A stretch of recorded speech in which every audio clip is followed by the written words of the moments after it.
Sai Satcharitra, Chapter 1. Salutations, the story of grinding wheat and its philosophical significance. According to the ancient and revered custom, Himad begins the work, Sai Satcharitra, with various salutations. First, he makes obeisance to the god Ganesha to remove all obstacles and make the work a success, and says that Sri Sai is the god Ganesha.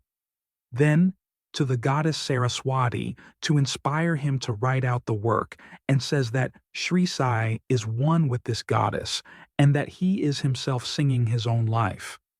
Then, to the gods, Brahma, Vishnu, and Shankar, the creating, preserving, and destroying deities respectively, and says that Sainath is one with them, and he, as the great teacher, will carry us across the river of worldly existence. Then, to his tutelary deity Narayan Adinath, who manifested himself in Konkan, the land reclaimed by Parashurama, Rama in the Hindi version, from the sea, and to the Adi, original, Purusha of the family. Then to the Bharadwaja Muni, into whose Gotra, clan, he was born, and also to various rishis, Yagyavalakya, Brigu, Parashara, Narad, Vedavyasa, Sanak, Sanandan, Sanat Kumar, Shuka, Shunak, Vishwamitra, Vasista, Valmiki, Vamadeva, Jaimini, Vaishampayan, Nava Yogindra, etc., and also modern saints such as Nivriti, Jananadev, Sopan, Muktabai, Janardhan, Ekanath, Namdev, Tukaram, Kanha, and Narahari, etc. Then to his grandfather Sadashiv, Father Raghunath, his mother who left him in his infancy, to his paternal aunt who brought him up, and to his loving elder brother. Then to the readers and praise them to give their whole and undivided attention to his work. And lastly, to his Guru Sri Sainath, an incarnation of Sri Dattatreya, who is his sole refuge, and who will make him realize that Brahman is the reality and the world an illusion, and incidentally, to all the beings in whom the Lord God dwells. After describing in brief the various modes of devotion according to Parashara, Vyasa, and Shandilya, etc., the author goes on to relate the following story. It was sometime after 1910 AD that I went, one fine morning, to the masjid in Shirdi for getting a darshan of Sai Baba. I was wonderstruck to see the following phenomenon. After washing his mouth and face, Sai Baba began to make preparations for grinding wheat. He spread a sack on the floor, and thereon set a hand mill. He took some quantity of wheat in a winnowing fan, and then drawing up the sleeves of his kafni, robe, and taking hold of the peg of the hand mill, started grinding the wheat by putting a few handfuls of wheat in the upper opening of the mill and rotated it. I thought, what business Baba had with the grinding of wheat, when he possessed nothing and stored nothing, and as he lived on alms. Some people who had come there thought likewise, but none had the courage to ask Baba what he was doing. Immediately, this news of Baba's grinding wheat spread into the village, and at once men and women ran to the masjid and flocked there to see Baba's act.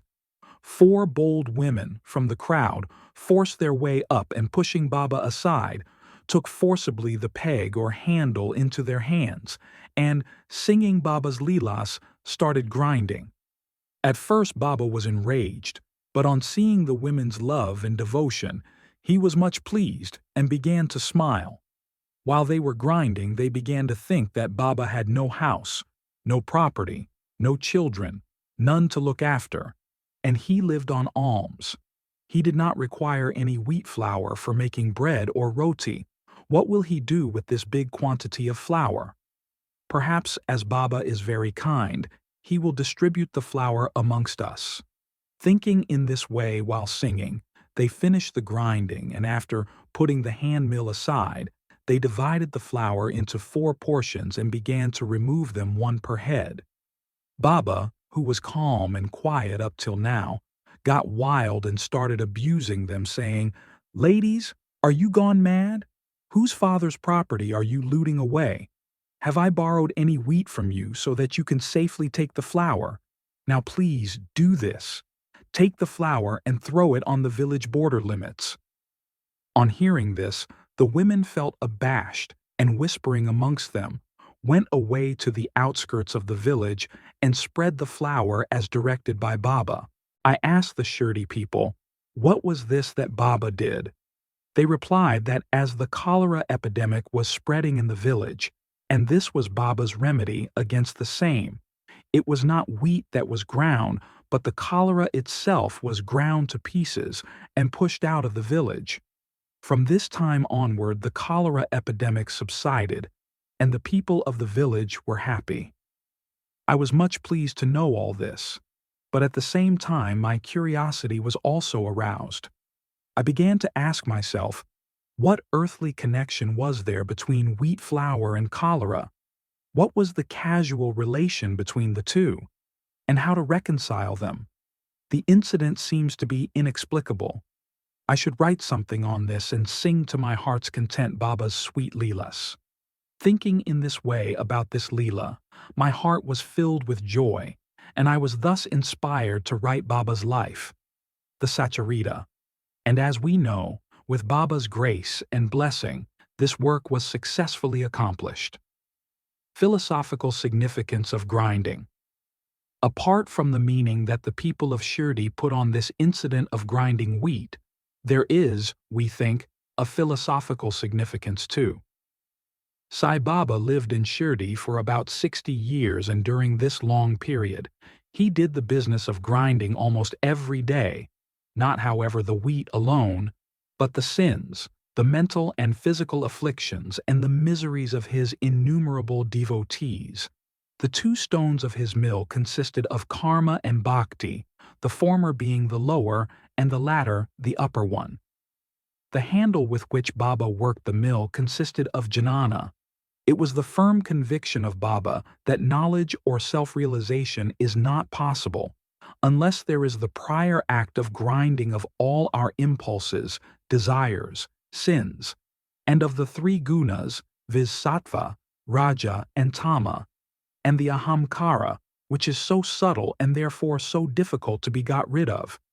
This reminds us of a similar story of Kabir, who, seeing a woman grinding corn, said to his guru, Nipathiranjana, "I am weeping because I feel the agony of being crushed in this wheel of worldly existence like the corn in the handmill." Nipathiranjana replied, "Do not be afraid. Hold fast to the handle of knowledge of this mill as I do, and do not wander far away from the same, but turn inward to the center, and you are sure to be saved." Bow to Sri Sai. Peace be to all.